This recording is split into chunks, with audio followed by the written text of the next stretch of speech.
샬롬, 반갑습니다. 밤새 평안히 주무셨습니까? 오늘 하루도 여러분 우리 주님께서 채워주시는 이 평강이 충만한 하루가 되시기를 바랍니다. 오늘은 이사야서 34장 1절로 17절의 말씀을 가지고 전 우주적인 심판이라는 주제로 우리가 묵상한 것을 나눠봅니다.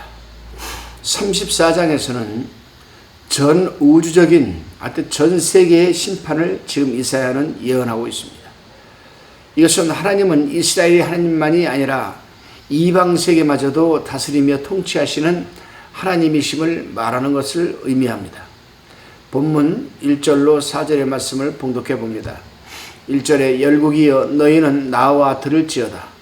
민족들이여 귀를 기울일지어다. 땅과 땅에 충만한 것, 세계와 세계에서 나는 모든 것이여 들을지어다.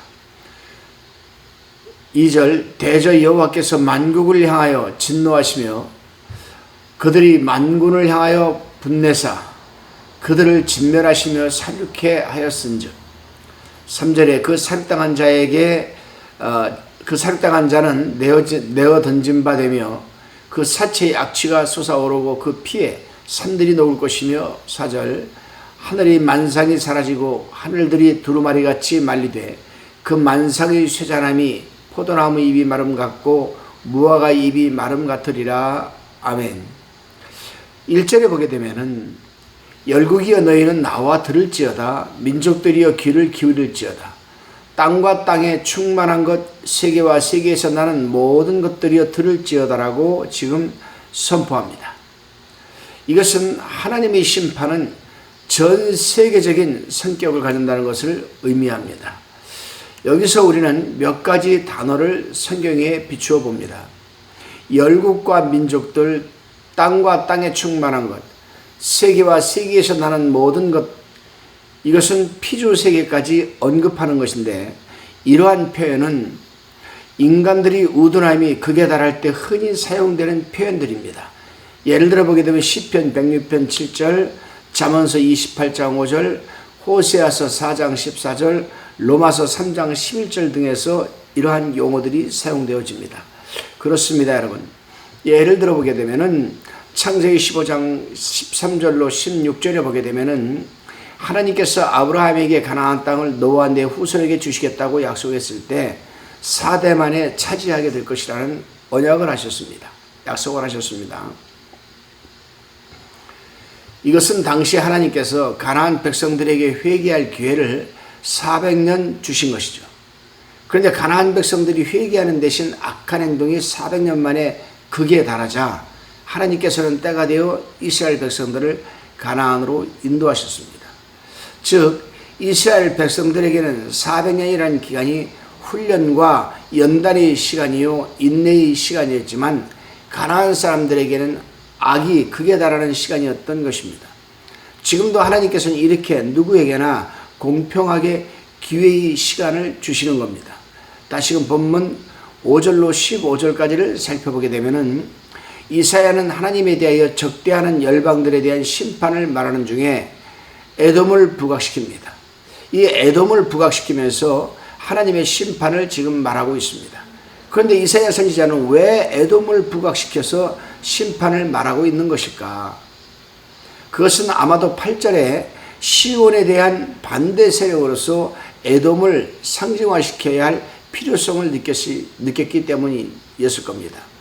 그래서 이 두 도성, 즉 에돔과 예루살렘을 대조함으로써 하나님의 심판과 구원의 계기가 무엇을 중심으로 이루어졌는가를 지금 말하고자 하는 것입니다. 그렇습니다. 하나님께서 에돔을 심판하시는 가장 궁극적인 이유는 당시 백성에 대한 신뢰, 또 신원, 대치가 되겠지만 특별히 신원, 억울함을 알리는 것 때문입니다.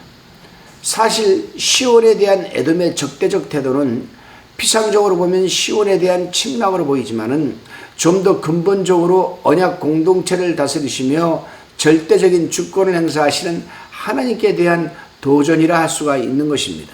그러므로 이 에돔은 시온에 대한 적대적인 행위로 말미암아 심판을 받을 수밖에 없는 것이죠. 오늘날도 하나님께서는 당시의 백성이나 교회를 핍박하고 대적하는 자들은 결코 용서하지 않습니다. 왜냐하면 그러한 행위는 곧 하나님을 대적하는 행위이기 때문입니다. 다시금 16절로 17절 두 절을 봉독해 봅니다. 너희는 여호와의 책을 자세히 읽어보라. 이것들이 하나도 빠진 것이 없고 하나도 그 짝이 없는 것이 없으리니 이는 여호와의 입이 이를 명하셨고 그의 신이 이것들을 모으셨습니다. 17절에 여호와께서 그것들을 위하여 제비를 뽑으시며 친수로 줄을 띠며 그 땅을 그것들에게 나눠 주었으니 그것들이 영영이 차지하며 대대로 거기 거하리라.